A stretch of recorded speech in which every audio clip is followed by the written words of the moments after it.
The gun appeared so suddenly that most people didn't even see it happen. One moment, the plaza was filled with the usual sounds of a summer afternoon. Tourists laughing, camera shutters clicking, children running between their parents. The next moment, everything stopped. The man holding the weapon was shaking. His face was pale, covered in sweat despite the cool breeze.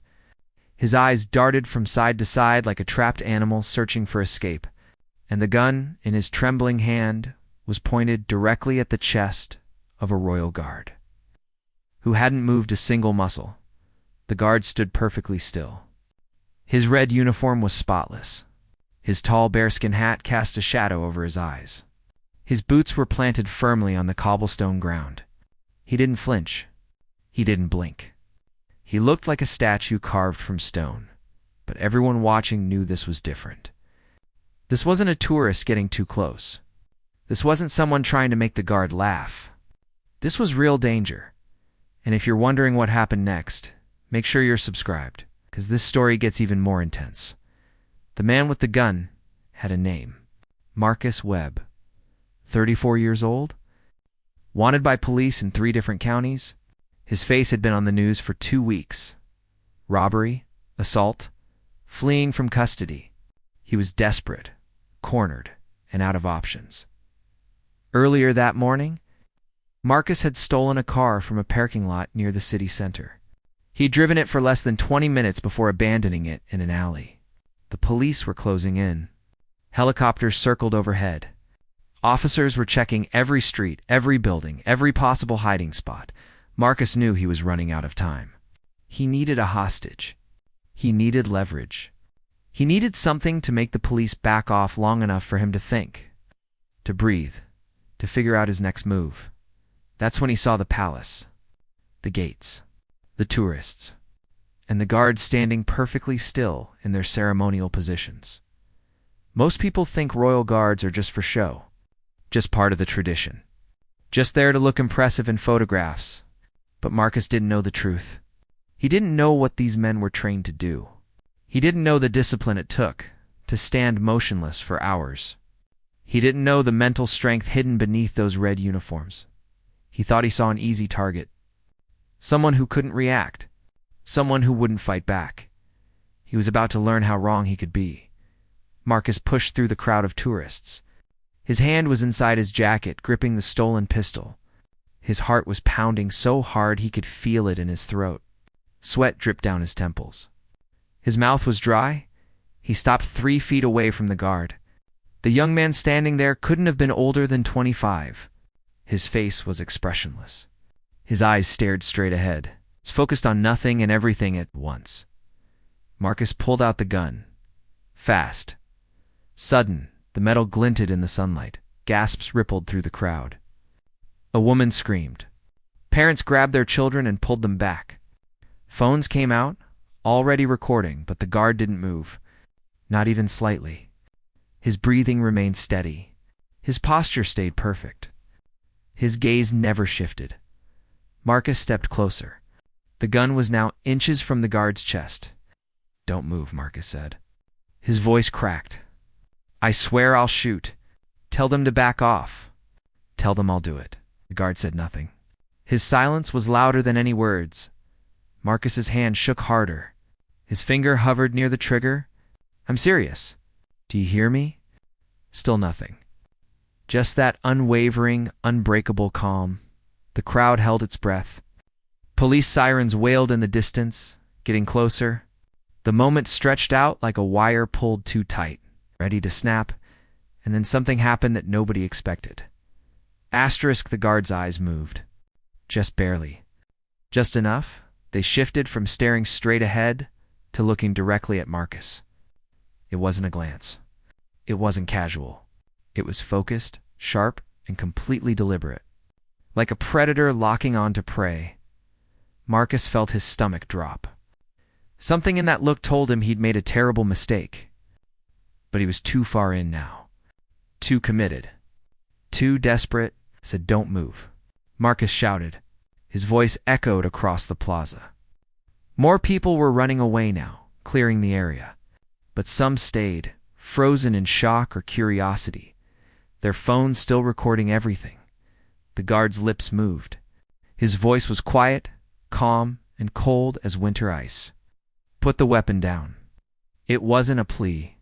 It wasn't a negotiation. It was a statement, a fact, waiting to happen. Marcus laughed, but there was no humor in it. Just panic wrapped in false confidence. You think you can tell me what to do? You think that uniform makes you special? I'll pull this trigger right now. No, the guard said. You won't. Those two words carried absolute certainty. And somehow, in that moment, Marcus believed them. He didn't know why. He didn't understand it. But something deep in his gut told him this man knew things Marcus couldn't even imagine. Behind Marcus, the crowd had thinned dramatically. Police were setting up a perimeter at the far end of the plaza. Officers crouched behind vehicles, weapons drawn, radios crackling with urgent communication. A voice came over a megaphone, distant but clear.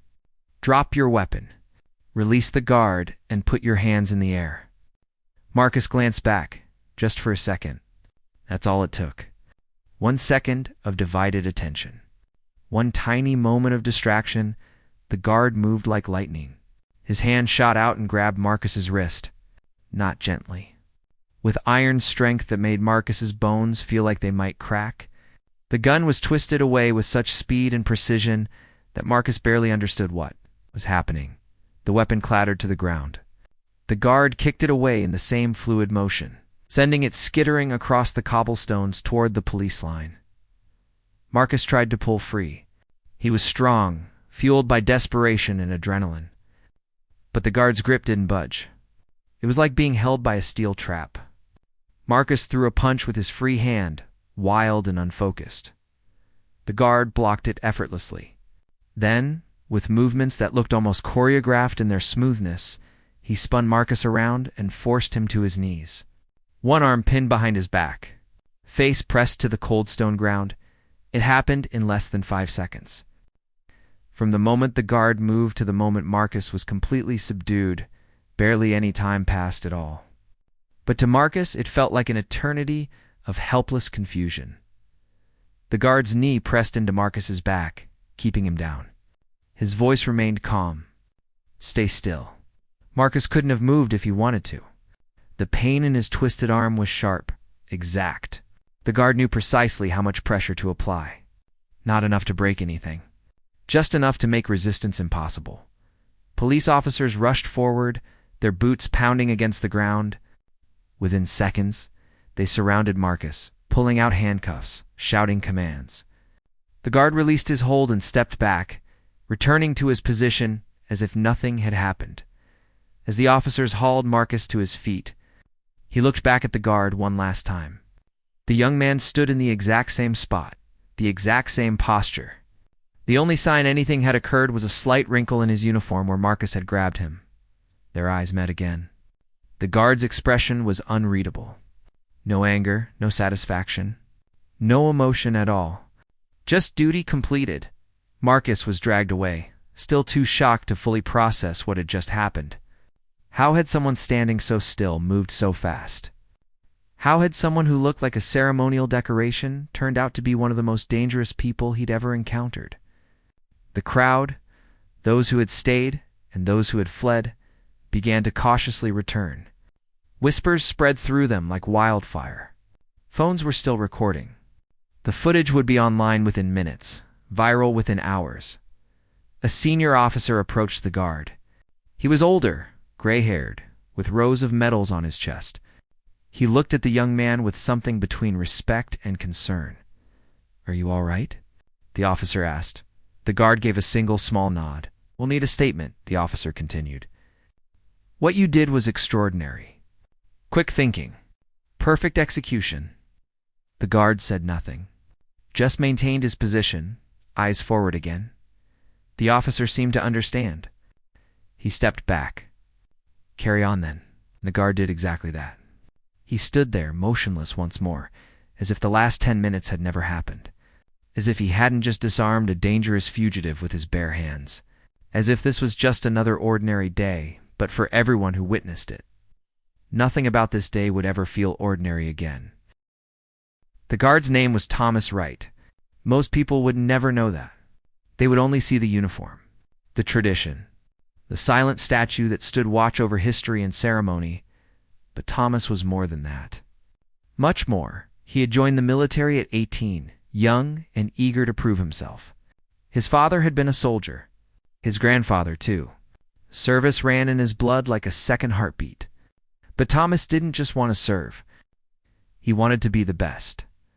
The training to become a Royal Guard was brutal. It wasn't just about standing still. It was about mental discipline that most people couldn't even comprehend. Hours of remaining motionless in blazing heat, freezing cold, and pouring rain. Learning to ignore pain, discomfort, and distraction.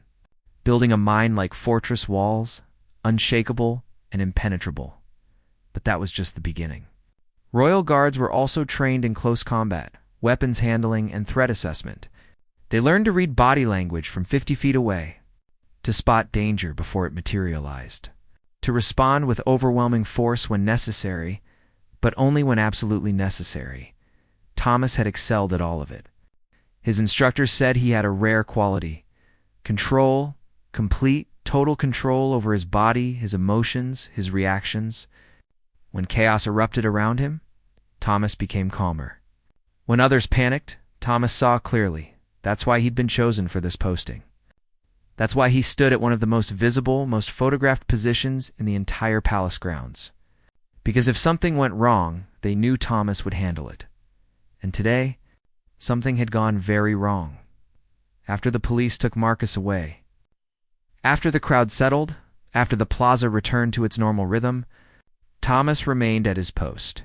His shift wouldn't end for another 2 hours. So he stood, still, silent, exactly as expected, but inside his mind was processing everything. The way Marcus had moved, the tremor in his hands, the fear in his eyes. Thomas had seen it all in those brief seconds. He'd assessed the threat level, calculated the risks, chosen his response with surgical precision. He'd waited for the right moment. Not a second too soon, not a second too late. When Marcus looked away, when his attention divided, that's when Thomas moved. Strike fast. End the threat. Minimize harm, just like training taught him. But training never fully prepared you for the real thing. For the weight of a loaded gun pointed at your chest, for the knowledge that one wrong move could mean death, for the responsibility of protecting not just yourself, but dozens of innocent people standing nearby. Thomas had felt all of that, and he'd pushed it aside. Done the job. Returned to position that evening after his shift ended, Thomas walked through the palace barracks to his quarters. Other guards nodded at him as he passed. Word had spread quickly. Everyone knew what happened. Everyone was talking about it. A fellow guard, Daniel, caught up with him in the corridor. "Mate, that was incredible," Daniel said, excitement in his voice. "I saw the video. Everyone's seen the video. You're going to be famous." Thomas didn't smile. "Just did my job." "Your job?" Daniel laughed. "You took down an armed fugitive with your bare hands in front of 100 people. That's not just doing your job. That's being a bloody hero." Thomas stopped walking. He turned to look at Daniel. His expression was serious. "Heroes take risks." I calculated and responded. "There's a difference." Daniel's smile faded slightly. "Still, you saved lives today. That counts for something." Thomas nodded once. "It does, but I don't want attention. I want to do my duty. That's all." He continued walking, leaving Daniel standing in the hallway. Thomas knew his words sounded cold, maybe even ungrateful, but they were true. He didn't become a guard for glory or recognition. He did it because it mattered. Because standing watch, protecting others, maintaining order, those things had meaning beyond praise or fame. In his small room, Thomas sat on the edge of his bed. His body was tired, but his mind was still running. He thought about Marcus, about the desperation that drove a man to pull a gun in broad daylight, about the choices that led to that moment. Thomas didn't hate Marcus. He didn't feel anger or satisfaction. He just felt sad. Sad that someone's life had spiraled so far down that violence seemed like the only option. Sad that it came to this. A knock came at the door. Thomas stood and opened it. His commanding officer stood there, Colonel Patterson, a man Thomas respected deeply. "May I come in?" the colonel asked. "Of course, sir." Patterson entered and closed the door behind him. He got straight to the point. "The press wants to interview you. The palace wants to make a statement. You're all over the news. Social media is exploding." Thomas said nothing, just waited. "I told them no," Patterson continued. "I know you. You don't want this circus. But I need to ask you something important. Are you okay? Really okay?" Thomas met his eyes. "Yes, sir. I'm fine. It's normal to feel shaken after something like this. Even with all the training. Even with experience. Taking a man down at gunpoint, that affects people. Understand, sir. But I'm fine. Honestly." Patterson studied him for a long moment, then nodded slowly. "All right, I believe you. But if that changes, if you need to talk, my door is always open." "Thank you, sir." Patterson turned to leave, then paused. "Thomas, what you did today was exactly what we trained for. You represented everything a royal guard should be. I'm proud of you." Those words landed heavier than Thomas expected. He felt something tighten in his chest.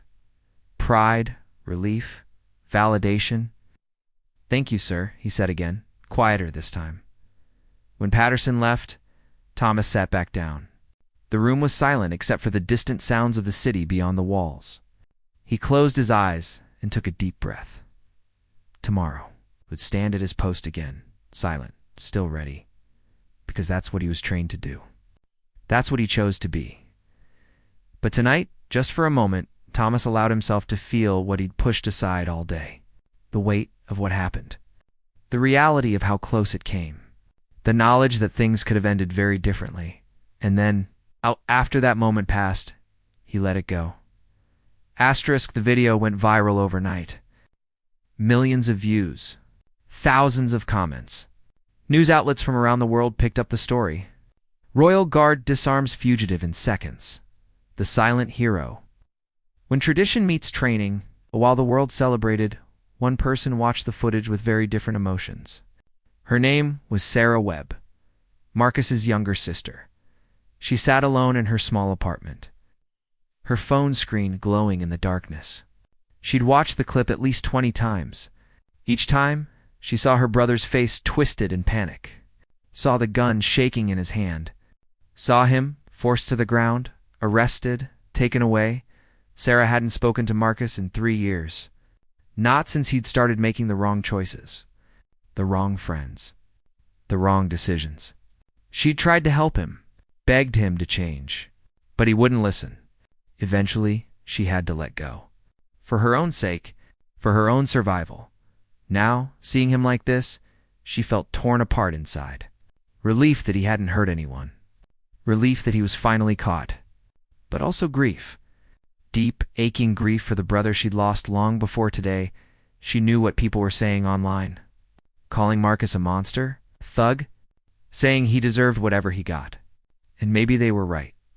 Maybe he did. But Sarah remembered the other Marcus. The one who taught her to ride a bike. Who walked her to school when she was scared. Who promised to always protect her.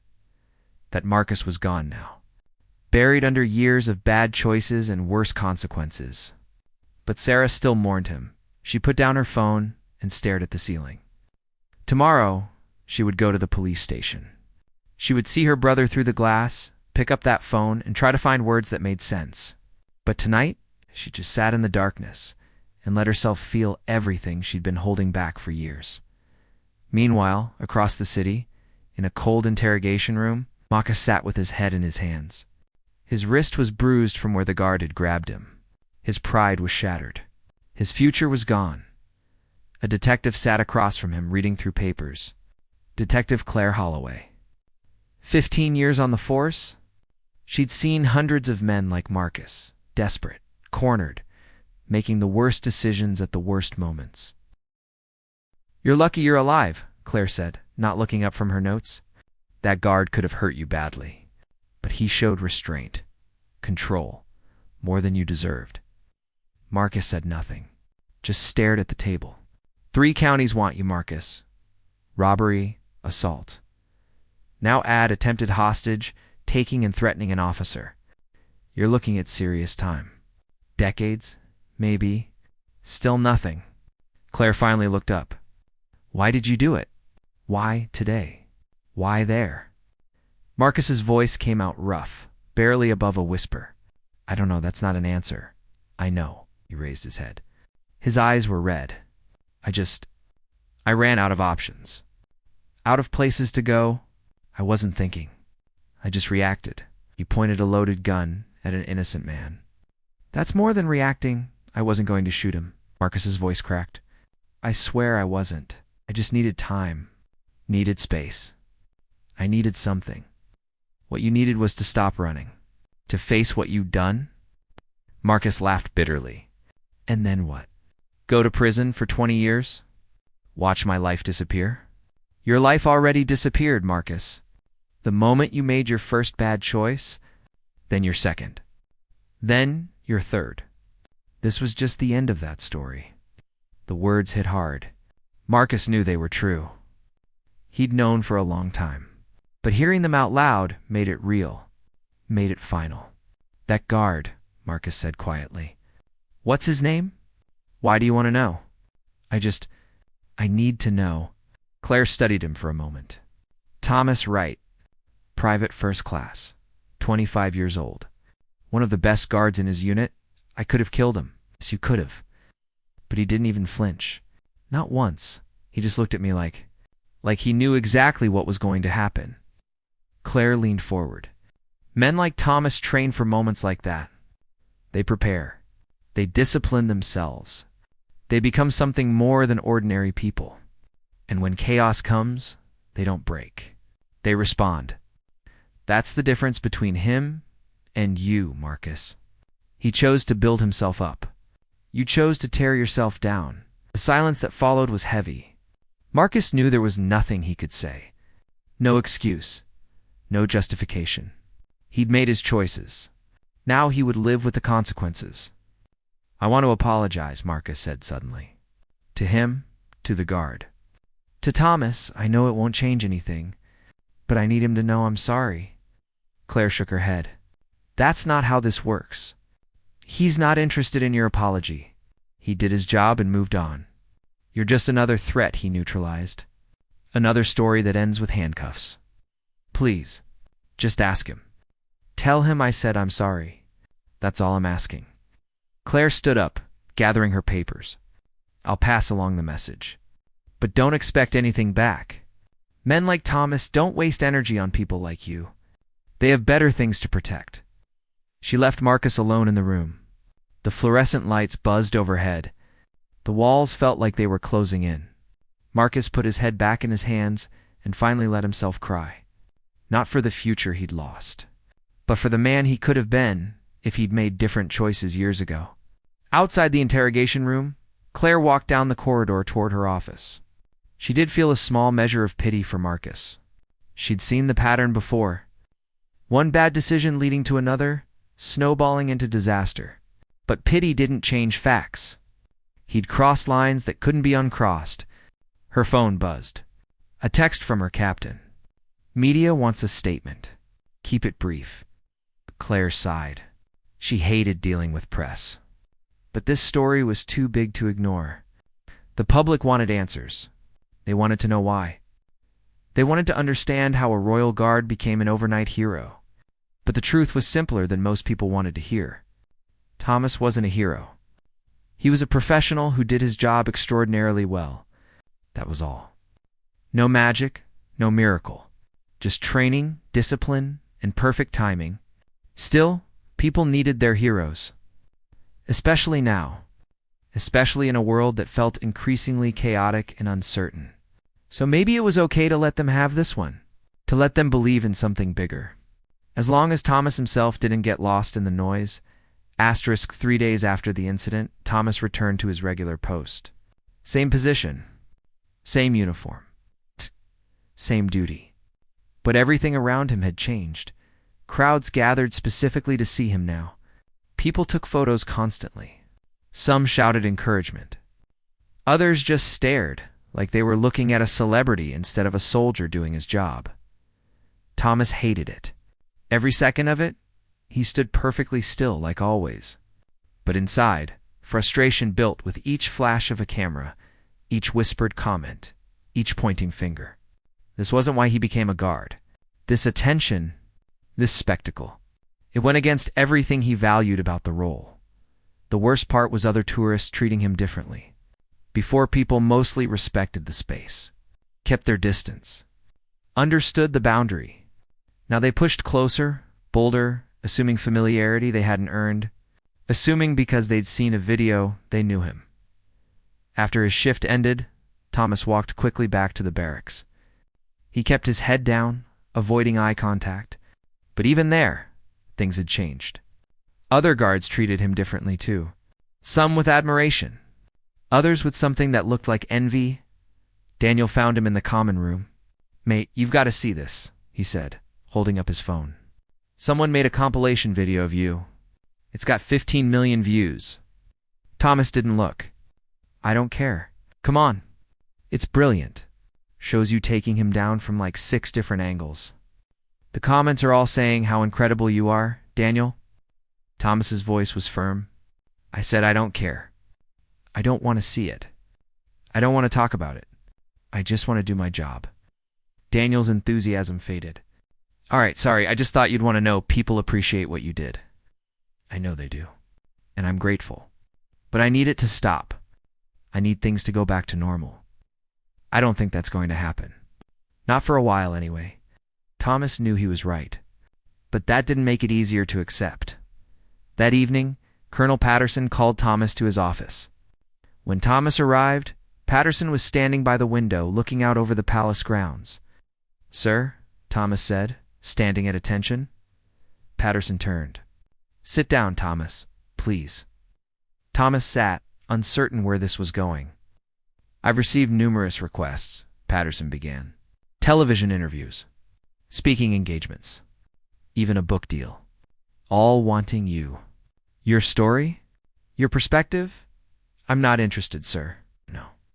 I've declined them all on your behalf. But there's one request I think you should consider." Thomas waited. "School. Inner city. Rough area. They want you to come speak to the students. Talk about discipline, training, making good choices. The teacher who reached out said many of her students are on dangerous paths. She thinks hearing from someone like you might help, might show them a different way." Thomas felt conflicted. He didn't want attention, didn't want to be a spokesperson, but helping kids who needed guidance, that was different. That mattered. "When?" he asked. "Next week? Thursday afternoon. I can arrange for you to take leave if you agree."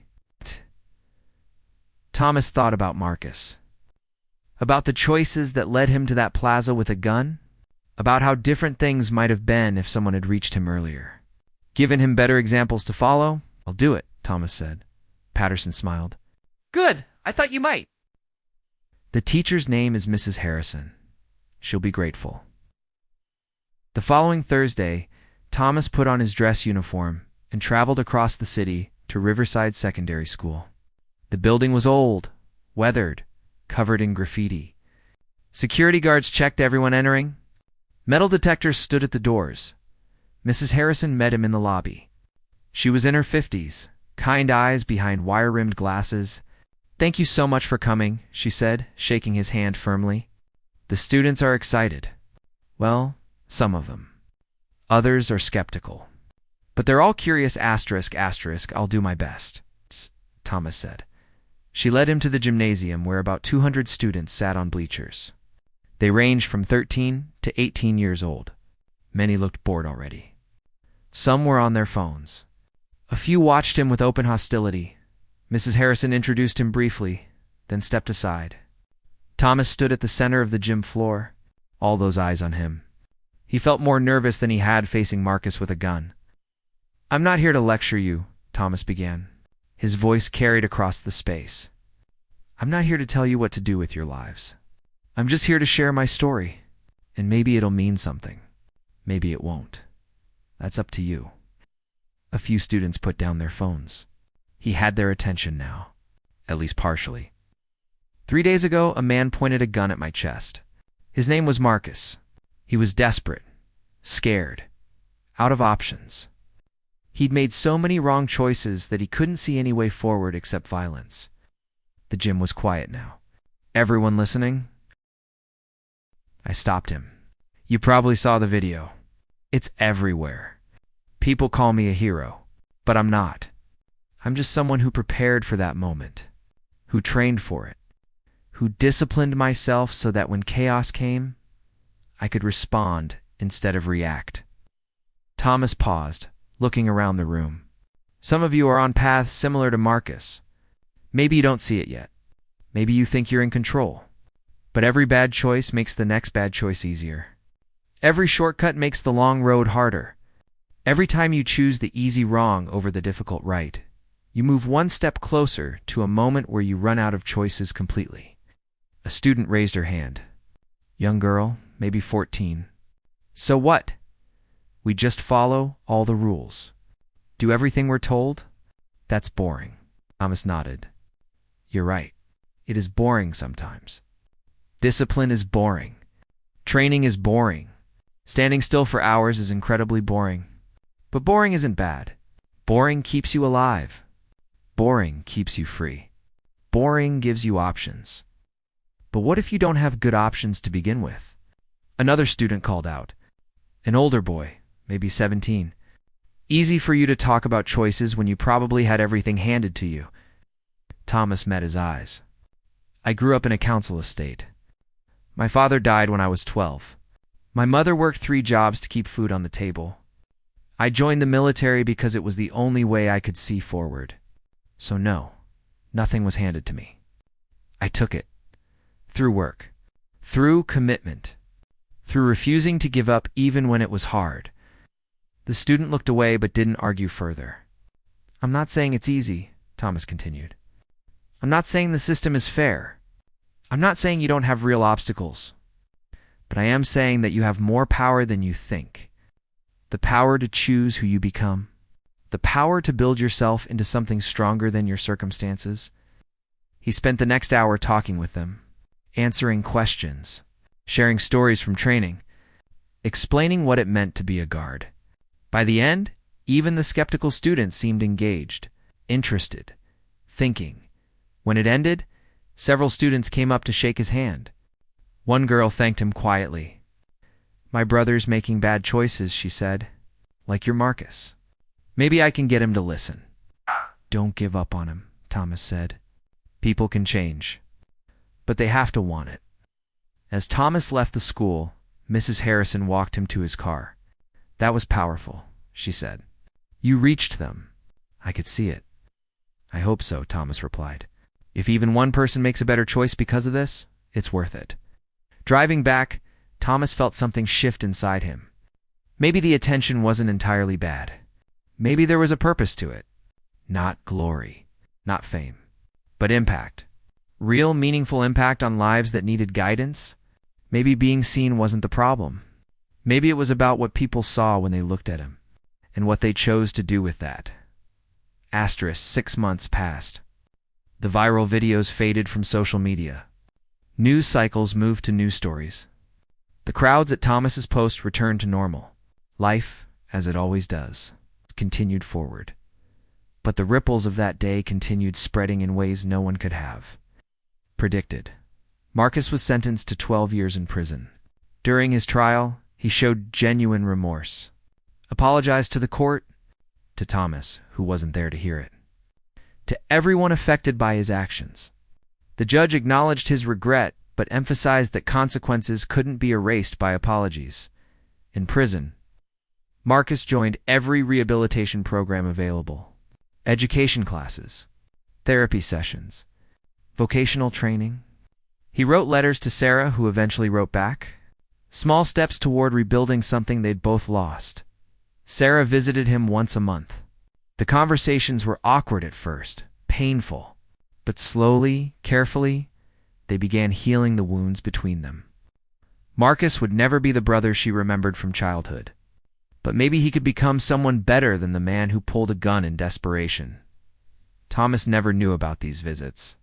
Never knew that his split-second decision to stop Marcus rather than harm him had given a family a chance to heal. Some impacts remain invisible to those who create them. At Riverside Secondary School, 3 students from that assembly made life-changing decisions. One joined the military, inspired by Thomas's story of discipline and purpose. Another started a youth mentoring program in his neighborhood. The third, the girl whose brother was making bad choices, convinced him to get help before it was too late. Mrs. Harrison sent Thomas updates occasionally, brief emails thanking him, telling him about students who'd turned their lives around. Thomas read every message but rarely responded. He appreciated knowing he'd helped. But he still didn't want to be defined by one moment, because that's what he'd learned. Life wasn't about single moments.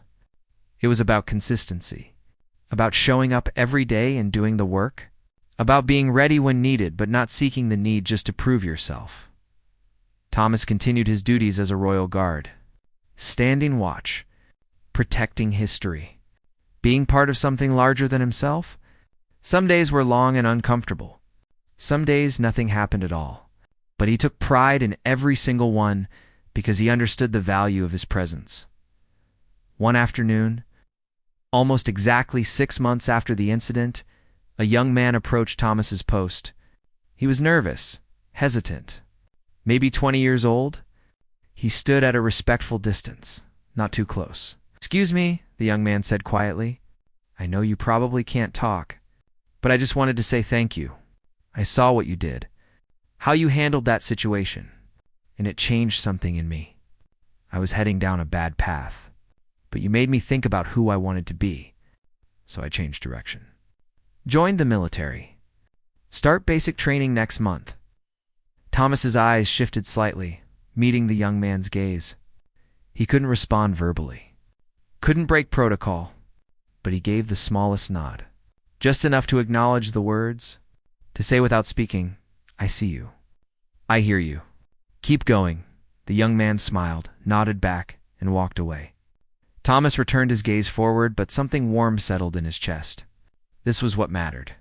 Not the viral videos, not the fame, but these quiet moments of connection. These lives changed in ways both small and profound. That evening, after his shift, Thomas walked through the palace grounds as sunset painted the sky orange and purple. Colonel Patterson was leaving the building at the same time and fell into step beside him. "Good day?" Patterson asked. "Every day is good, sir," Thomas replied. Patterson smiled. "You know, when I first met you during training, I knew you'd be exceptional, but I didn't realize how much. Not just in skill, but in character. I'm just doing what anyone would do, sir." "Oh, you know, Thomas." "That's where you're wrong. Most people wouldn't. Most people would have taken that moment of fame and run with it, commercialized it, made it about themselves. But you kept your focus, stayed true to your values. That's rare. That's special." Thomas didn't know what to say. Praise always made him uncomfortable, but he recognized the sincerity in Patterson's words. "The thing is," Patterson continued, "I've been thinking about your future. You're too talented to stand at a post forever. Have you considered officer training? Leadership positions?"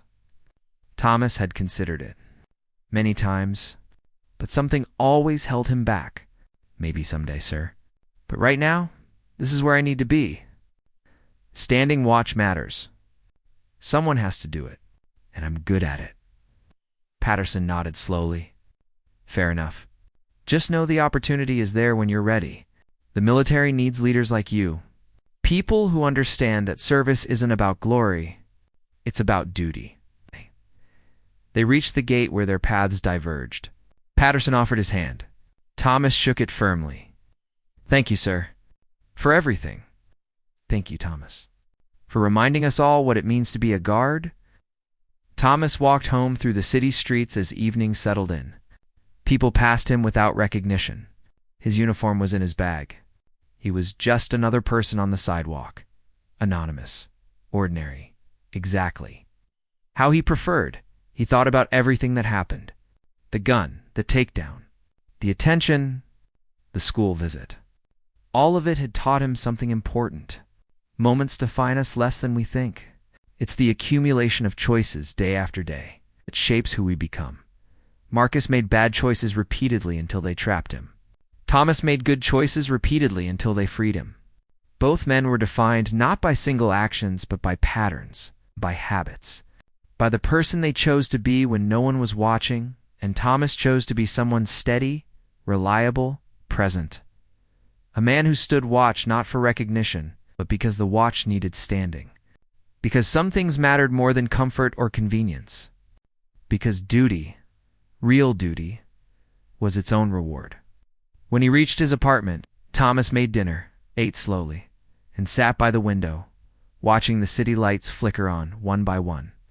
Tomorrow he would return to his post, stand still for hours, protect something larger than himself, and in that simple, unglamorous act, he would be exactly who he was meant to be. Not a hero, not a celebrity, not a viral sensation, just a guard, a good guard, the best kind of guard, and that, in the end, was everything. The story of the fugitive who pulled a gun on a silent royal guard became legend. People told it differently over time, embellished it, made it larger. But the truth remained simple. One man lost control. Another never did. And in that difference, everything changed. For both of them. For everyone watching. For a city that needed reminding that discipline, training, character still mattered in a world that often celebrated their opposites. Thomas Wright never sought to teach that lesson. But he taught it anyway, by simply being who he was. By standing where he stood, by doing what needed doing when the moment came. And years from now, when people ask what it means to be a royal guard, someone will tell this story. Maybe they'll get the details wrong. Maybe they'll miss the nuance. But the core truth will remain. Sometimes the strongest power is the power to remain still, to stay calm, to choose response over reaction, to be ready without being reckless, to serve without needing recognition. That's what Thomas understood. That's what he lived. And that's what made his actions that day not just impressive, but truly meaningful. The gun was just the beginning. The real story was everything that came after. Everything that came before. Every moment of preparation that made that split second possible. And every moment after, when Thomas returned to his post and continued being exactly who he always was, a guard, a protector, a man who understood that some things are worth standing for, worth training for, worth dedicating your life to, even if no one ever points a gun at you again, even if the world forgets your name, even if the only witness to your dedication is the silent stone beneath your feet and the endless sky above your head, because the work is the reward. The discipline is the freedom. The standing is the strength. And Thomas Wright would stand watch for as long as he was needed. Not for glory, not for fame, but because somewhere, someone needed a guard who wouldn't flinch, who wouldn't break, who would be there ready when chaos came. And he would be always, without question, without hesitation, without end.